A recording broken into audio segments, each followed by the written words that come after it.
Friends, welcome back to the channel. I hope आप सब बहुत अच्छे होंगे। तो आज के वीडियो में हम बात करने वाले हैं कि आप थाईलैंड और वियतनाम गोवा से कम पैसों में घूम सकते हैं। अब इतना मुश्किल नहीं रहा जितना पहले इतना ज्यादा खर्चा होता था थाईलैंड और वियतनाम घूमने का। अब आप गोवा से कम पैसों में वहां पे खर्च कर सकते हैं। तो प्रैक्टिकली बताएंगे कि कितना कितना खर्चा गोवा में आपका होगा, कितना थाईलैंड और वियतनाम घूमने होगा। आपको वहां की सारी जानकारी देंगे, फूड के बारे में, वहां पे ट्रेवल के बारे में, और जितना वहां पे आप घूमेंगे, खाएंगे, जितना रहेंगे, हॉस्टल का, होटल का, और गोवा से कंपेयर करके बताएंगे कि आप कैसे गोवा से कम पैसों के अंदर थाईलैंड और वियतनाम घूम सकते हैं। तो गाइस, मैं हूं रोमी और आप देख रहे हैं रिस्की रूट विद रोमी। तो चल के स्टार्ट करते हैं। सबसे पहले हम आपको बताते हैं कि गोवा के अंदर आप देखिए, अगर आप नॉर्थ इंडिया में रहते हैं या आप कलकत्ता वाली साइड जो है ईस्ट वाली साइड रहते हैं, आप वहां पे रहते हैं, तो वहां से गोवा, यहाँ से गोवा जाना बहुत ज्यादा किराया लगता है।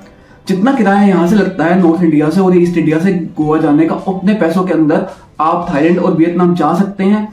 सबसे पहले मैं आपको बताता हूं कि अगर अब जैसे अभी हम दिसंबर या जनवरी की टिकट कराते हैं तो 15,000 रुपए की रिटर्न फ्लाइट आ रही है, 14,000 की भी आ जाती है, 13,000 की भी आ जाती है। लेकिन वो जो टाइम होता है वो रात को 12-1 बजे फ्लाइट पहुंचाती है और वो आपका पूरा दिन वेस्ट जाता है। उतने ही पैसे आपको होटल के अंदर पूरे दिन के पे करने पड़ते हैं, या तो आपको पूरी रात एयरपोर्ट पे रहे।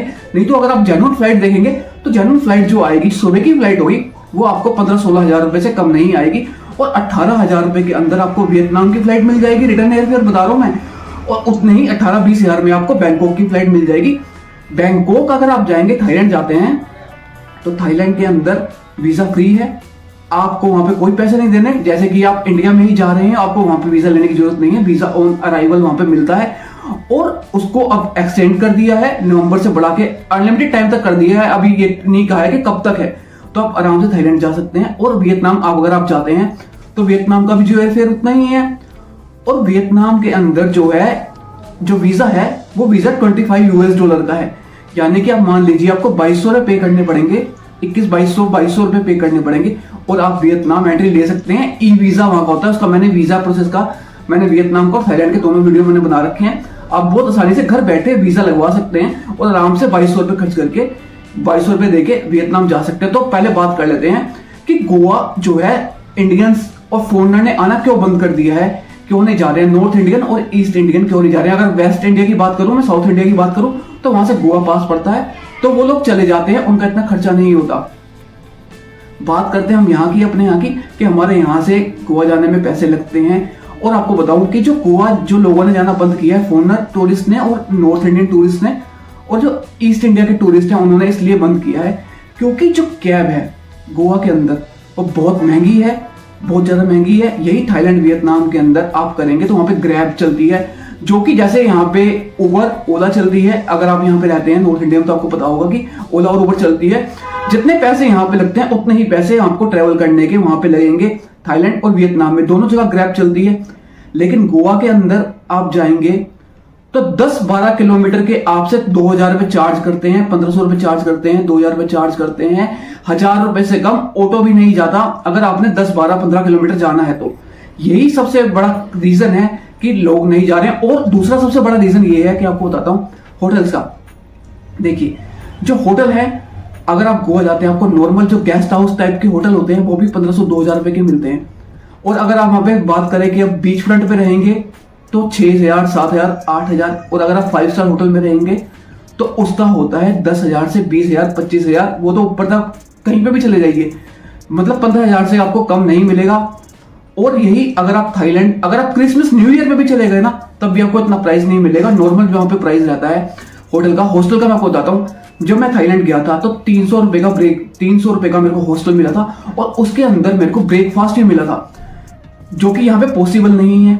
अगर आप इतना वहां पे रहेंगे, अगर आपको रूम भी चाहिए, वहां पे होटल चाहिए, काफी अच्छा होटल, आपको 3 स्टार जैसी प्रॉपर्टी होती है थाईलैंड और वियतनाम के अंदर, आपको 1,500 रुपए, 2,000 रुपए के अंदर बहुत बढ़िया मिल जाएगी। मैंने बुक किया था एक बार, जबकि ऑफ सीजन था, मैं मार्च में वियतनाम गया था, तो 5 स्टार जो लग्जरी होटल है, मैंने यहाँ पे 2,000-2,200 रुपए के अंदर बुक किया था। और वो इतना जबरदस्त होटल था, टॉप पे ही स्विमिंग पूल था, जो पूरा ग्लास का जो वैसे बना होता है, बहुत जबरदस्त। ऐसा होटल मैंने इंडिया में नहीं देखा था, तो बहुत जबरदस्त होटल था। तो मैं आपको ये बताना चाहता हूँ कि इस वजह से भी जो है ये बहुत बड़ा रीजन है कि जो यहाँ पर अगर हम इतने पैसे हमारे खर्च हो जाएंगे। अगर आप यहाँ पे, अगर आप गोवा जाते हैं तो आप होटल्स के, अगर अच्छे होटल में रुकते हैं तो आप लगा लीजिए कि आपके कितने पैसे खर्च हुए। अगर आप मान लीजिए यहाँ पे 6-7 हजार रुपए आपको होटल मिलता है, वही होटल आपको 1,500 रुपए का मिल जाएगा।